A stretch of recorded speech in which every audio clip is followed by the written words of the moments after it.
ജോസ്യൻ green block സ്വാഗതം. പ്രകൃതിയിലെ ഒരു കോഴിക്കോട്ടിലിരിക്കുന്ന തേനീച്ചക്കൂടിനെ പിടിച്ചു വയ്ക്കുന്ന, നമ്മുടെ കൂട്ടിലേക്ക് പിടിച്ചു വയ്ക്കുന്ന ഒരു മെത്തേഡാണ് പറയുന്നത്. അതിനായിട്ട് നമുക്ക് നമ്മുടെ കൂട്ടിലെ ഏതെങ്കിലും നല്ല കൂട്ടിൽ നിന്നും ഒരു നല്ല അട, മുട്ടയും പുഴുവും സമാധിയും അതുപോലെ തന്നെ കുഞ്ഞുമക്കളും ഒക്കെ ഉള്ള ഈ നൂൽമുട്ടയുള്ള ഒരട ഈച്ചയില്ലാതെയാണ് കേട്ടോ. ഈച്ചയില്ലാതെ ഒന്നോ രണ്ടോ ഈ നഴ്സിംഗ് ഫീസ് എഴുതുന്നതുകൊണ്ട് കുഴപ്പമൊന്നുമില്ല.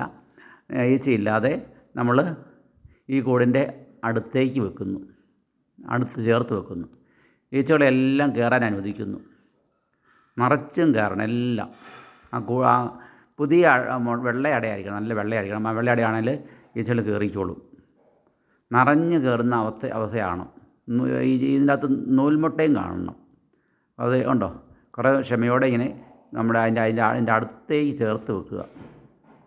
ഇനി പ്രകൃതിയിൽ ഇങ്ങനെ എവിടെയെങ്കിലും തൂങ്ങിക്കിടക്കുന്നുണ്ടെങ്കിലും നമുക്ക് ഇതുപോലെ തേനീച്ചയെ പിടിക്കാം. എവിടെയെങ്കിലും മരക്കമ്പലൊക്കെ തൂങ്ങിക്കിടക്കുകയാണെങ്കിൽ നമ്മൾ അടുത്തോട്ട് ഇങ്ങനെ അട ചേർത്ത് വെച്ചാൽ മതി. നമുക്ക് ആ തേനീച്ചയെ മൊത്തമായിട്ട് പിടിക്കാൻ പറ്റും. ഇതിവിടെ നമ്മുടെ മൊത്തമായിട്ട് തേനീച്ച നമ്മുടെ അടകളൊന്നും മുറിച്ച് കിട്ടുന്നില്ല. അവിടെ ഇരുന്നോട്ടെ, നമുക്ക് ഓരോന്ന് ആവശ്യത്തിന് നമുക്ക് പിടിച്ചെടുക്കാം.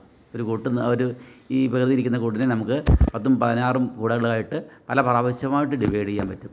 ഇങ്ങനെ ചേർത്ത് വെച്ചാൽ മതി. ചേർത്ത് വെച്ച് ആവശ്യത്തിന് ഈച്ചയെ കയറ്റുക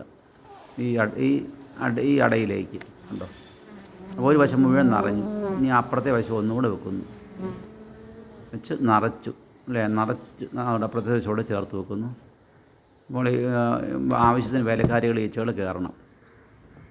അവിടെ നമുക്ക് റാണിയൊന്നും കയറേണ്ട ആവശ്യമൊന്നുമില്ല, റാണി കയറുമില്ല. റാണി കയറേണ്ട ആവശ്യമില്ല, സാധാരണ ഈച്ചകൾ. ഇനി റാണി കയറിയെന്നുകൊണ്ട് വിഷമിക്കൊന്നും വേണ്ട. അപ്പോൾ ഇപ്പുറത്ത് അവിടെ റാണിമുട്ട ഉണ്ടാക്കും. ഇവിടെ സാധാരണ റാണി അങ്ങനെ ഈ അറ്റത്തോട്ട് അങ്ങനെ വരാറില്ല, ഉള്ളിലേക്ക് ഒതുങ്ങുക ചെയ്യുന്നത്. അപ്പോൾ ഇതിലേക്ക് ഈ ആവശ്യത്തിന് വേലക്കാരികൾ ഈച്ചകൾ കയറും.